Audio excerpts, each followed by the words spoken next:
the idea. Let's get some analysis from Bill Bowkett, reporter at reaction.life, political commentator and contributor to Young Voices UK. Good morning, Bill. Very good morning, Callum. So we've got boosters. The booster scheme may be widened today to tackle the Omicron spread. I'm interested, I suppose, in sort of your determination on whether we're doing enough early enough. Should there be more action taken more quickly if we are concerned about the variant? Well, as we know, the government have already introduced a number of measures in order to combat this new variant, which is causing concerns among the scientific community, particularly around its transmissibility. So we've seen a travel ban for several African nations, the PCR tests, quarantine, face coverings, and boosters. It feels, at least in my perspective, to be the best route out of that in terms of protecting the vulnerable. So we might hear an announcement today about it being accelerated. I think it's something like 25% of the population have already had booster jabs, something like 17 million, and it's being sped up even faster day by day. I think yesterday there was 450,000, and as I said, scientists and ministers are working together to see whether the cutting times between jabs can be cut if it's safe to do so. Yeah, indeed. I wonder as well, I was reflecting kind of earlier in the programme, the sort of plan B, as it were. So this was Boris Johnson's plan B, that, if coronavirus started to spiral again, and in the run up to Christmas, this was post Freedom Day, wasn't it? That there was kind of plan A and plan B. And so from tomorrow, while masks will be compulsory in shops and public transport in England, plus the travel testing rules kicking in as well, plus contacts of suspected Omicron cases must self-isolate even if they're fully vaccinated. I think that's an important one. We can't forget the disruption that sort of 10 days of isolation. Do you remember when we were all getting pinged, all those months ago? These sorts of things are what are going to come in, and the things that are not going to happen are, for example, compulsory masks in pubs, restaurants, cinemas, or other enclosed spaces. And I just wonder, there's a bit of a disconnect there, isn't there, in terms of what we are doing now and what we're leaving in the back pocket? That is, and I think with a lot of these Plan B measures, I believe it only really buys time in order to slow the spread. Like you said, there's only been, I think, 3 confirmed cases in the UK, and as we know, there's still a lot of unknowns about this Omicron variant. Yes, we know some information about its transmissibility, but we know little on whether it causes severe disease, and the early evidence seems to say that it doesn't. Yesterday, Dr. Angelique Coates, the person that found or managed to discover this variant, says that it's extremely mild, and we still don't know whether the variant, this new variant, evades immunity as well, either through prior infection or the vaccines. So while there may be a disconnect in thinking how effective these measures are, particularly face masks, hopefully all combined and as temporary caution along with the booster, then hopefully that can be a route out, and hopefully these frankly doom-mongering headlines about Christmas being cancelled like it was last year doesn't materialise. Yeah, I think it's really interesting. And I suppose, a lot of this, of course, is rooted in lots of ways in concerns about the NHS as we head into winter, over Christmas time, etc. Just on a slightly different note, an interesting story here that new measures to counter the surge in NHS waiting lists are expected to be announced this week, as, of course, the possibility of fresh restrictions to tackle Omicron variant emerged. A record 6 million people are already waiting for NHS treatment. So government ministers have been looking at various changes to try to, I suppose, dig the NHS out and help people kind of get the appointments they need.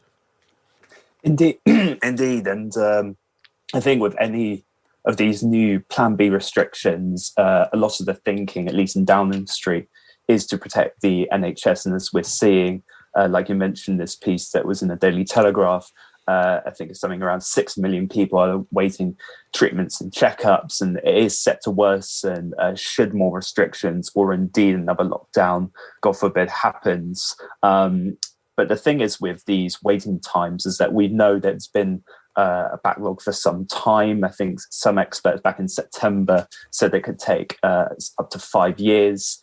because of the strain put on the health service during the pandemic.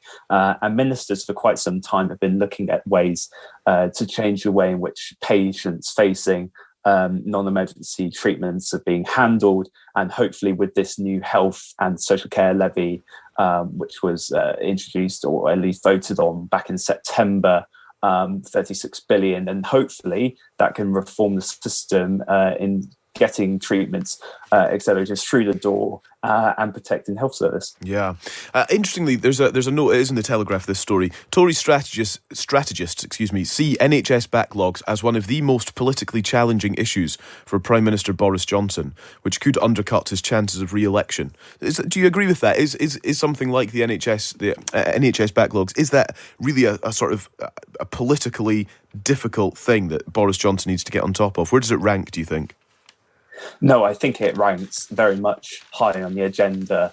Cancer patients and others as well. And also, we can't also forget that with health also ties social care as well. And the problem for Boris Johnson in reforming the system, and there's been many promises by politicians, over many years and decades to reform the health system in this country, is that it's going to come at a huge cost. I think when it comes at least to waiting lists and the backlog, the Health Foundation says that it would cost, I think, 17 billion to clear the current backlog of patients. And that's not excluding what would happen also with social care as well. So I think it's very vital that the Prime Minister puts that as central his mind and as dealing with other issues as well, like the economy as well.